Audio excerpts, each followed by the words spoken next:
Hello again. I'm Victor James, author of the Megacosm, and I finally had a chance to watch The Shield all the way through on Tubi. And I have to say, the show was brilliant. It was full of tension, it had betrayal, it had violence, and it pretty much peeled back the curtain on the grime of police work.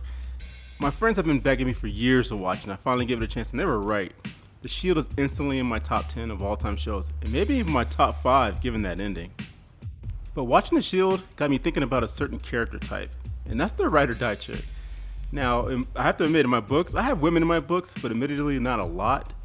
I thought it made more sense to start the Megacosm off with male characters to form a strong baseline, but perhaps it's time to introduce more females into the Megacosm in the vein of the ride or die chick. For those who might not know what a ride or die chick is, according to that bastion of truth, Wikipedia, the term began in biker culture, and it's a woman who is willing to support her partner in their risky lifestyle despite how this might endanger or harm her.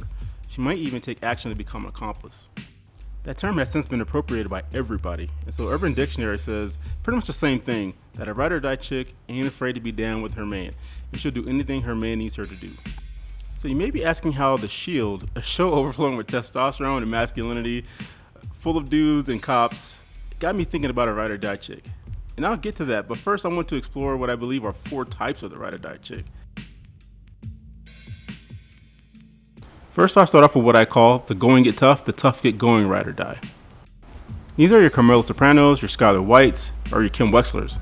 All these women knew or eventually found out about their men's criminal activities, and these ride or dies will even help. As in the case with Kim Wexler from Better Call Saul, she aided and even masterminded some of Jimmy's schemes. Skylar White from Breaking Bad, she even came up with the money laundering scheme for Walt and used his connections to basically steal the car wash. And Carmela Soprano would often encourage Tony to use his powers for favors or punishments. But eventually, the going get tough, the tough get going ride or die, they will falter. They all have a moral underpinning that makes them uncomfortable with breaking the law, which eventually breaks them. Except Carmela, she was convinced that Tony was a good man. But Skylar White's morality quickly made her fold when things got tough. She even became a liability as she questioned Walt's decisions and burdened him every step of the way.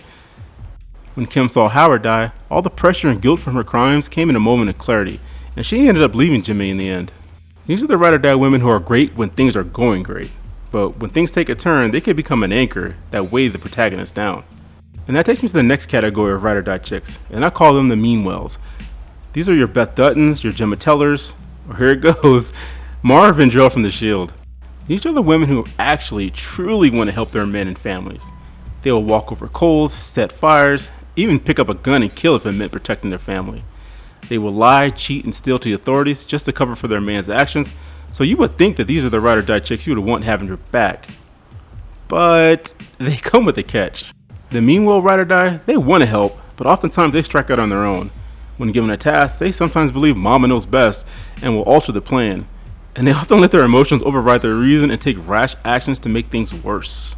In the case of Beth and Gemma, their irrational actions often got their men and families into predicaments they had to spend countless time and treasure to fix.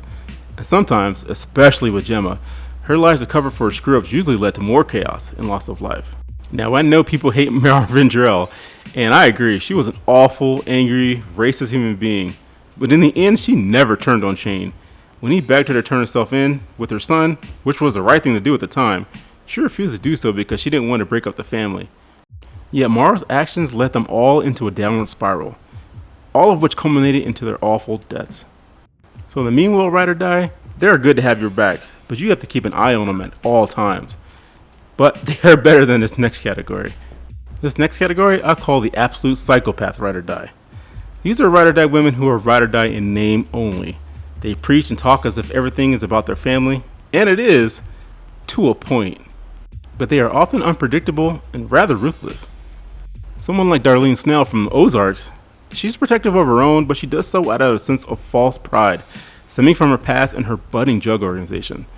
Her loyalty comes with a sense that she is in control, and she will take extreme measures when slighted, and will do anything to protect what she has gained. Cersei Lannister, she really only cared about Jaime, and used the pretend loyalty to her family as a cover to gain more power. She loathed Tyrion and her father, even when they were right, and she often proved her loyalty could be shattered if it meant protecting her power.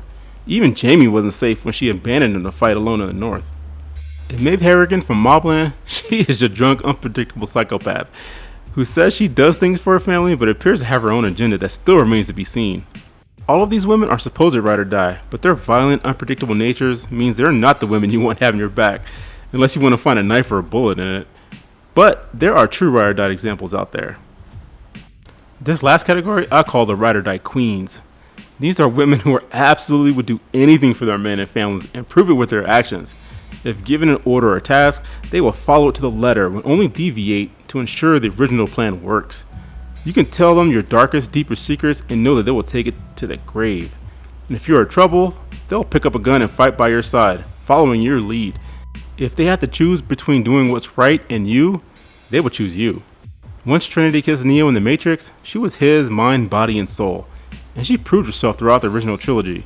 She followed his plans and worked around the clock to save him when he was trapped by the Merovingian, and she even sacrificed her life to fulfill his vision of peace when everyone else turned their back on him. Angela Valdez from Power, she used her position to hide evidence and keep her man out of jail, at the risk of her job and eventually costed her life. Deborah Morgan from Dexter, she loved her brother so much that she covered for him when she found out that he was a serial killer, just in the hopes that she can save him from his past. And when he was trapped by law enforcement, she even murdered a close friend to keep Dexter out of jail. And honestly, there really is no better example of a ride or die queen more than Dizzy from Starship Troopers, whose love for Johnny Rico, led her to give up her football scholarship to follow him to the most dangerous fighting unit in the Army. She then sacrificed her own promotion at Basic to ensure Rico got the gig, and then followed him around the universe as a loyal right hand, who carried out his orders no questions asked. All of these ride or die queens have one thing in common. Trinity, Angel Valdez, Deborah Morgan, Dizzy, they all died for or while protecting their men, and you don't get more ride or die than that. So you tell me, did I get it right with these categories? Is there another category of ride or die chick that I may have missed? Or perhaps I put these characters in the wrong category? You let me know in the comments. As usual, you can buy my book, Fiasco of Adventures, in the link in the description. And check out my website, themegacosm.com, where you can order my books and read short stories for free. God bless you and keep you. That's it, I'm done.